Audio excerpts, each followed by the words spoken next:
Welcome to the Motherhood Alliance podcast, the podcast dedicated to empowering moms and families on their health and wellness journey. I'm Brittany Suttner. And I'm Drea. Together, we're here to explore holistic approaches that go beyond conventional medicine. Each week, we dive into topics that matter most to you, everything from nutrition and mental health to alternative therapies and natural living.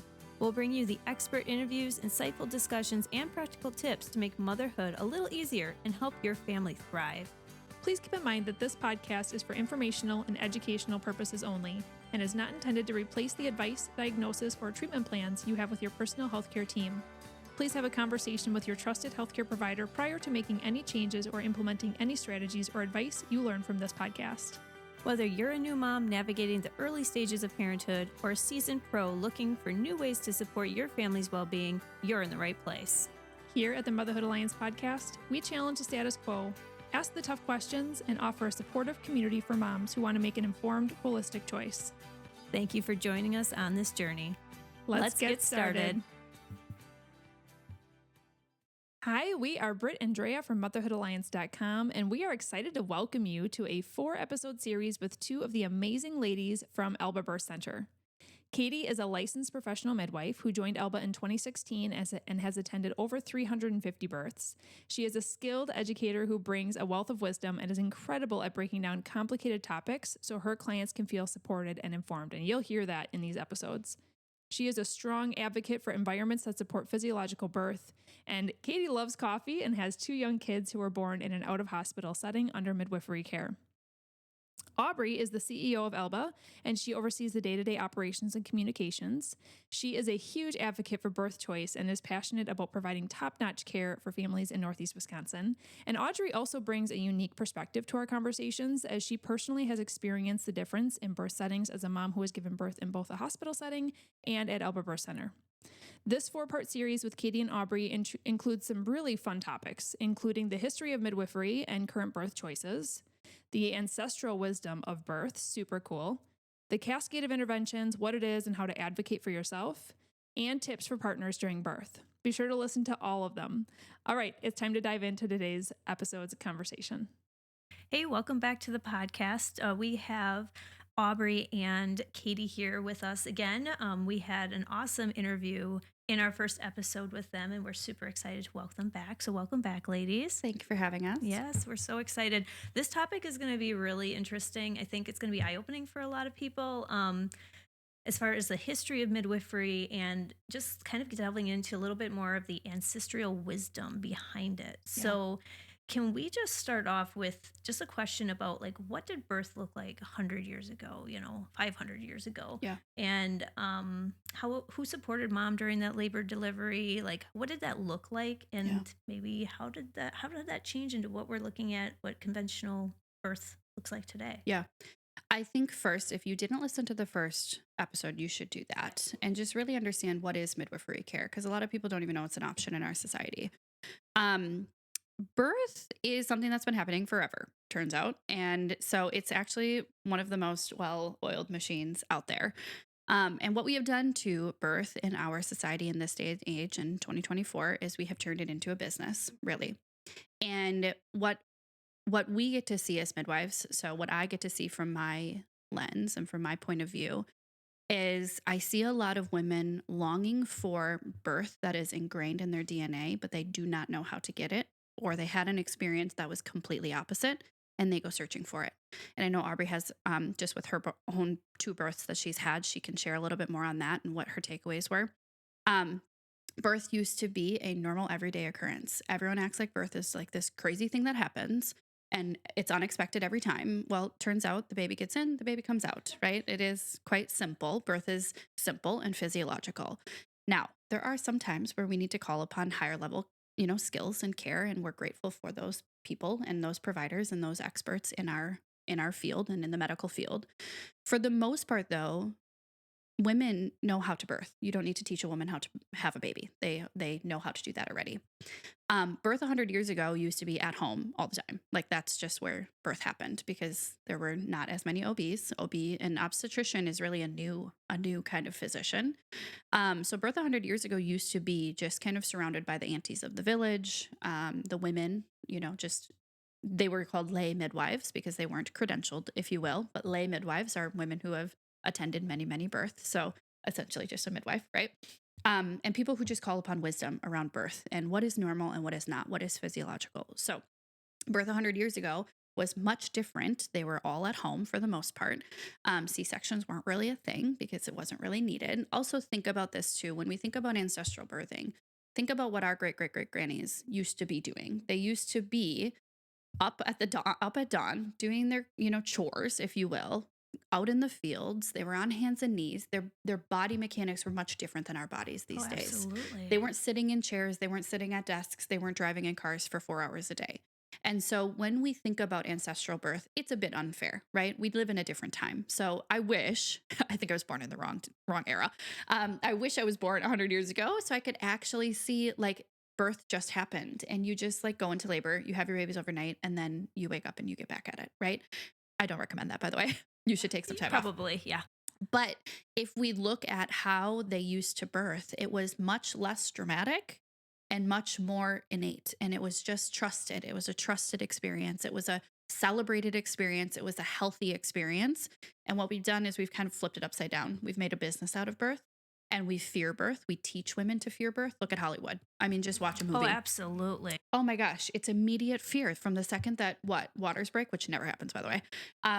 From the second that woman even gets pregnant, it's like, oh my gosh, okay, you're in for it, basically. Yeah. We have deconditioned women to trust what is in their DNA. So if you think about how your great-great-great-grannies used to birth, that wisdom that is passed down, which it is, by the way, whether or not you believe it is, how we birth our children matter, which is why I'm such an advocate for physiological vaginal birth, if at all possible, because our bodies are ever changing. Our society is ever changing. If we keep birthing babies via C-section and with drugs and inductions, and we're not allowing for a hormonal shift to happen the way it should, and we're not allowing babies to come through pelvises, eventually, and this is a long time from now, eventually this might be an old practice, a dead practice, right, of giving birth. I pray that never happens. I hope that doesn't happen. But calling upon ancestral wisdom when it comes to birth and just sitting in the presence of a physiological process is what it used to be. And now it's not at all. And so like I said, and Aubrey can share a little bit about her birth experience, but we see a lot of women come through longing for that experience and they don't know what it is. They're trying to put their finger on it. You can see it. It's like you can see the wheels turning in their brain. They're trying to find it, capital IT. And I'm not saying that the birth center has it, but the birth, any person that supports physiological birth is what you're looking for, because you will be fulfilled through your birth experience. It can be a very empowering and rewarding and even a redemption. Like it can be redemption from after a birth experience that didn't go how you wanted it to go. And I think it's super special to watch. I get it. I mean, I have a very special vantage point, right? I get to sit in the corner and watch women claim this all day long, multiple times a day. And so I do have a bit of a different, viewpoint on it. What a blessing. That is so cool. Just the coolest it's really job cool. ever. It is. I mean, it's heavy, right? Like it's a heavy position to sit in, but it is so cool to just sit there and watch a woman redeem herself.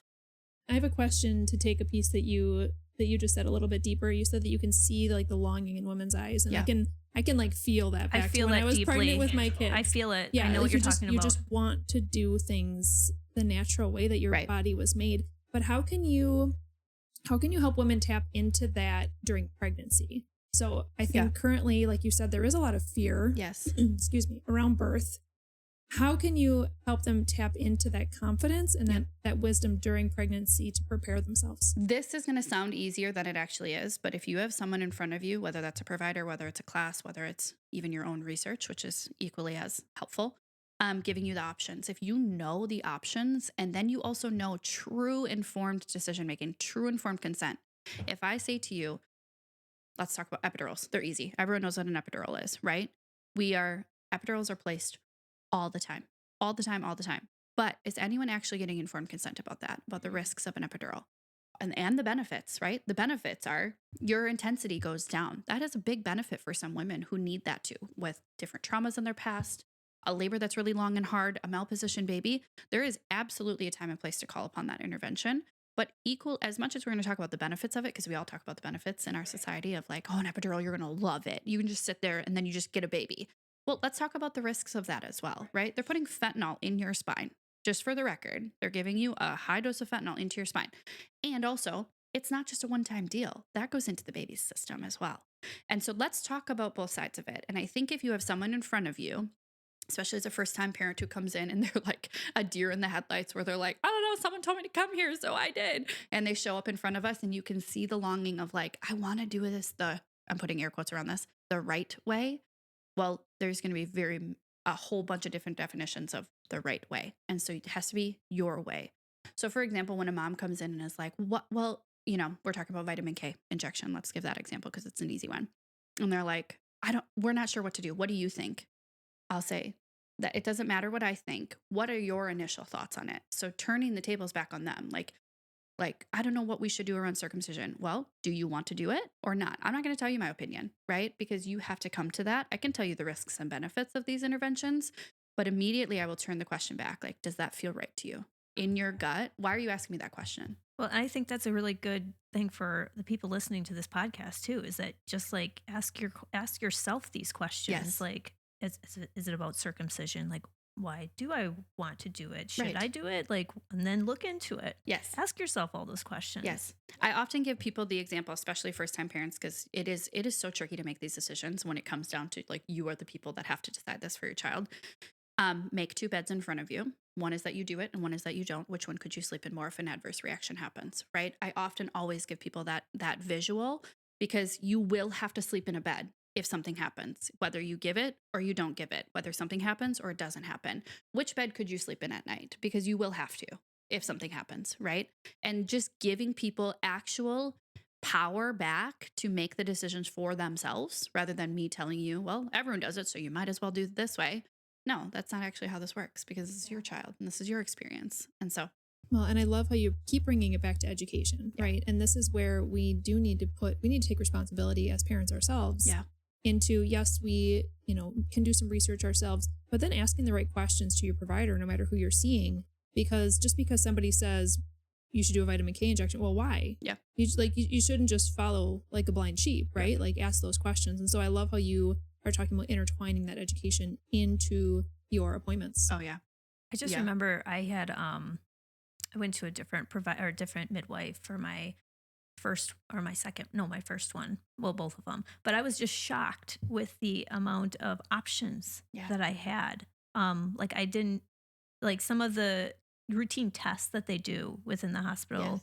Yes. And I was like, wait, I have a choice with that? Like I don't have to do optional. this. Yeah, that's what she said. From I was the like, jump. What? Yeah. Like I had no idea. I thought it was just like, you have to do this. You have to do this. We assume you're doing this. So here's that paperwork. Yes. And it's just like people are guided through it. Mm-hmm. And you just don't know better. Right. And this also goes back to ancestral birthing and what it looked like 100 years ago. Unfortunately, providers, especially in a hospital setting and maybe even a high volume birth center that is really kind of cranking out births every month, they are not allotted the time that they even want. So a lot of times the OBs get the targets on them.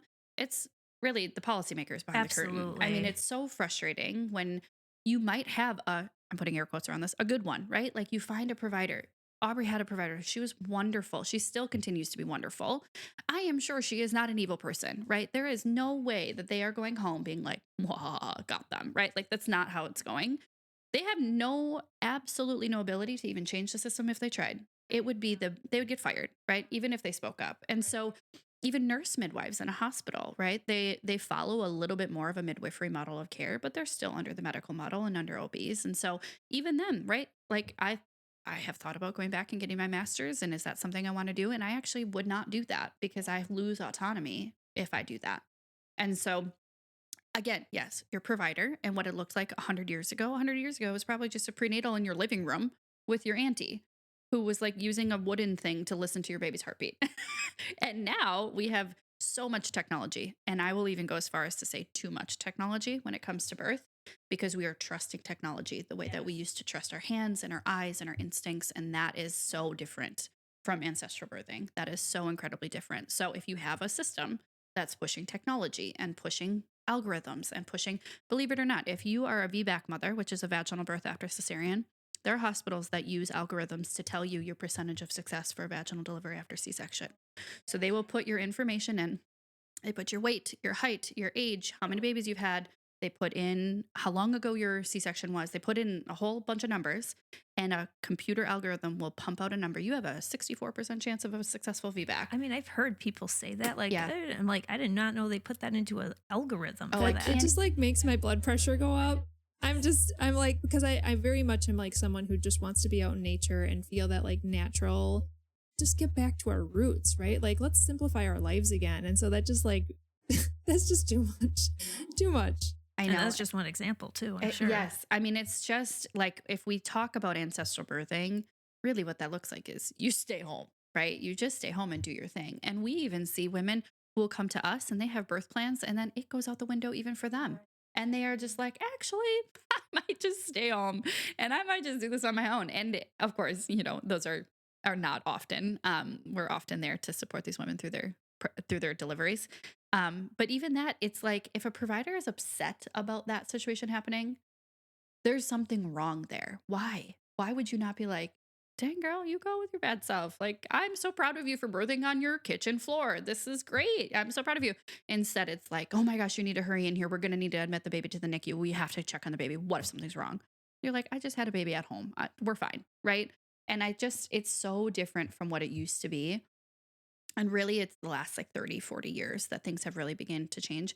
In European countries, about 80 to 90% of women are seen by midwives, and about 10 to 20% are seen by OBs. And we are absolutely opposite here. So we are 90 to 95% seen by obstetricians, which are trained surgeons in the obstetrical field. And then about, 5 to 10% are seen by midwives, and either that's in a hospital or out of hospital. Now, our hospital midwives are much different than out of hospital midwives here. They do have to follow certain policies, different parameters that they get, and their autonomy is a little bit less in a hospital than if they were to practice out of hospital. And that can be good or bad, right? We're so grateful for the nurse midwives to kind of adopt a little bit more of a holistic approach inside the walls of a hospital. Unfortunately, it doesn't always turn out that way if that midwife isn't on call or if they get an OB there or whatever the situation is. Do you happen to know like the history of like when OBs really started to be more prominent, Yes. and why? Yeah, it was around like the 60s and 70s that OBs really started to kind of take off. It used to be a lot of just like family practice, private practices, family doctors that would see pregnant women, and then midwives. And so a lot of people were born at home. There's a wonderful movie that everyone should watch. It's called The Business of Being Born. It is from like the early 2000s, and it is hilarious because it looks like it's from the early 2000s, but it's a really good movie. It's very hard to find now. You have to like go on thebusinessofbeingborn.com and like find it in chunks, and it used to be in the libraries, and then they wiped it. It used to be on YouTube. They wiped it. Netflix wiped it. It's a really good movie to just see how the shift happened from home birth, out of hospital birth, midwifery care, and family practice care to then obstetricians. A lot of it had to do with just the advancement in technology. We're so proud of the advancement in our medical system that I think we got a little too proud in this category. Like I was talking about, I think in the first episode, we sandwich maternity care in between sick care on the floors. Literally, we have sick care, healthcare, sick care, and then we expect that floor to run differently, which is under the same policy. So I don't know why we would expect different, right? That's the definition of insanity. Yeah. And so it really shifted around that time. And it also shifted around the time that we got continuous monitoring for babies. That used to just only be for monitoring babies for cerebral palsy in utero. And that has taken off. So now that's a standard of care. It used to only just be like the one-offs for the babies that we were worried about. It used to only just be used for them. And now it's used on all moms, really, unless you advocate for yourself and ask for a different type of fetal monitoring. Ultrasounds took off. We got a look inside, and that was like huge deal, right? We could see inside what was going on inside. And so people needed more and more and more of that. And I will go as far as to say money, right? It is a business. And so we get moms in, we get the babies out, we get moms out, and it is wash, rinse, repeat. So there was a big shift in the late 90s for sure, or like 80s, 70s, 80s, 90s, for just, I don't know. I think it was a push with good intentions that we wanted to help mothers. I think it's always a push with good intentions. And then it ends up being like, oops, we totally overshot that. Aubrey, I'd love to hear a little bit of your story. I know Katie alluded to you've had two very different experiences. Did you have a challenging first experience that kind of left you craving that ancestral wisdom of having a different experience? Not a challenging experience, really. I would say compared to a lot of moms that we see at Alba, I really didn't have a quote unquote traumatic experience in the hospital. It wasn't horrible. Um, it was during COVID, so that probably made it a little bit more challenging. It was in 2020, I was 21. Um, but I did experience, the cascade of interventions where my water broke and then I was on the timeline and then I wasn't progressing the way they wanted. So then they wanted Pitocin and I really wanted to do a natural birth. But any mom that is successful in a natural birth that has Pitocin, I will bow down to your feet and I will kiss your toes because it is challenging to stay strong, especially in the hospital space when it's so quick to be like, just give me an epidural. So quick. So I did get the epidural. And luckily I was fortunate. My body just really did what it was supposed to do. And I did have a vaginal delivery. Again, my OB wasn't on call and so she wasn't there. So it was a doctor I wasn't familiar with. And, her and I had a plan. And, so when I was talking about it with that doctor, her initial response was, well, I don't do that. And so that was just like this initial fear, that I had. And again, like I said, luckily my body just really kind of did what it was supposed to do. I'm very fortunate for that. So no, I didn't have a horrific hospital experience. It was fine, I guess. But yes, I did have that longing of like, I wanted something different. And I think Katie alluded to it before of like, it wasn't horrible, but I'm disappointed, but I don't really know what I'm disappointed in. And it wasn't until that I had Tate at Alba where I was like, oh, that's what it's supposed to be like, where it was, even with the hospital experience not being horrible, Alba was, and the midwifery care at Alba was like night and day. I mean, it was not only just for me, but also for my husband. It was huge for the both of us, huge for our connection. It made me feel empowered and strong. I came out feeling like a superwoman. It's changed the way I've looked at life. It's changed the way I feel like I've parent. It was completely transformative just from every avenue. And yeah, Tate came fast and furious at the hospital. Again, my body did exactly what it needed to do. And I just leaned in on that. And I think the big thing that I think made the difference was that I was able to walk into that space and feel 100% safe. I didn't have to advocate for myself at all. I went through my entire care with these women and I knew I was surrounded by women who knew exactly what I wanted without even having to speak. And that was the huge difference for me, as well as for my husband, because in the hospital, he was just kind of pushed in the corner, and at the end, they're like, come hold a leg, they didn't talk to him. They didn't tell him what was going on. And that was really, he felt really dismissed. And my husband's a very,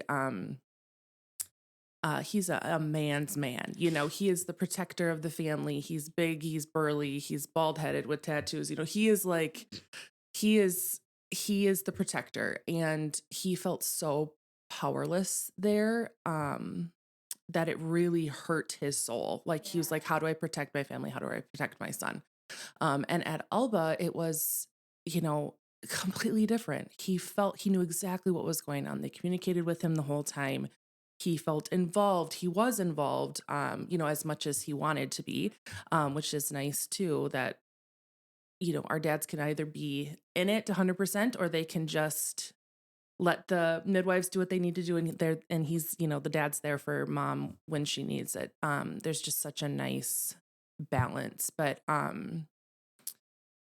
yeah, it just was a totally different experience and I would do it again. Although Katie laughs at me when I say that because after I was like, Katie, I can't believe our moms do this. Like, this was so hard. She's like, give it 3 days. In 3 days, you'll be saying you're ready to do it again. And I was like, I don't F believe you. you. I Yeah. don't believe you. This was so hard. I can't believe I'm downstairs in my office while moms are doing this upstairs every day, Just like multiple hanging times a out and day. somebody's up there doing it. And Yeah. she was right. Within 3 days, I was like, I could do that again. It's like a high. It is a a drug. total It is high. psychedelic for sure. I had a birth center birth and it was a high. Oh my after, God. It's like days after. otherworldly.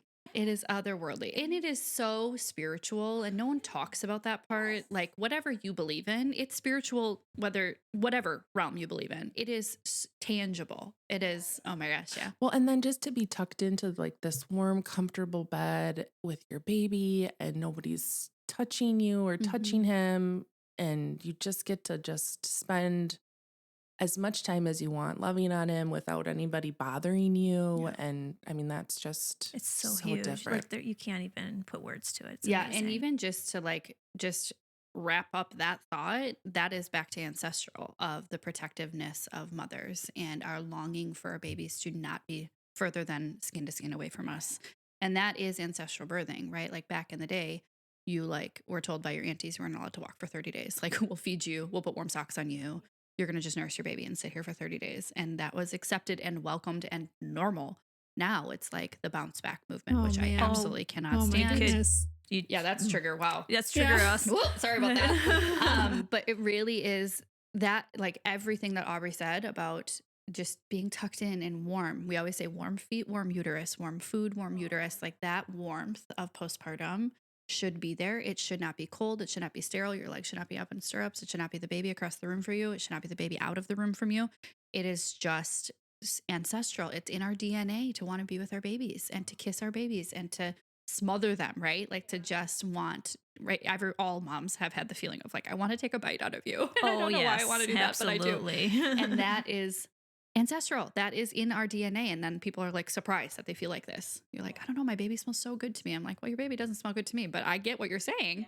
And so it's ancestral. This is the point. It should be called upon every birth. This is so beautiful. I love this. I have one more question. Yeah. Do you guys have any encouragement for women who did not have a good first birth experience but plan to have more children and they really want to embrace this ancestral wisdom, but maybe they're stuck in that fear of trauma that they've experienced in the past? Sure. What would be your advice for them? First, you have to do inside work. There is no provider, no woman out there that's going to be like, well, just do it this way and you'll be healed, right? Their birth trauma is so deep. Oh my gosh, we could go on for hours about birth trauma. Birth trauma is deep in a different way because every time you look at your baby, you're reminded of that trauma, right? It's not just something that you can work through. I shouldn't say that. You can work through it and you can learn to accept that birth experience as it was. And I think it's also helpful to identify, was this a trauma that was caused by me, or was this a trauma that was caused by a system that is not for women, right? Because there's a difference. And if you can identify like, okay, here are the three main things that I was super disappointed in. I didn't want an epidural, but they really pushed it and I felt like I needed to get it. To call upon those experiences and to walk through those and relive those and say, okay, I don't really feel like I let myself down. I feel like the one nurse that kept asking me every time she came in the room was really pushing for that. And in a moment of fear or a moment of doubt, I decided to call upon that expertise. And from that, it led to X, Y, and Z, which is the cascade of interventions, right? Starts somewhere and ends elsewhere. So I think calling upon your own experience, there are birth trauma counselors out there now, which is a wonderful thing. Super wonderful. We have a resource for people. You can reach out to Alba. We have a resource for people now that we just found and we really love them.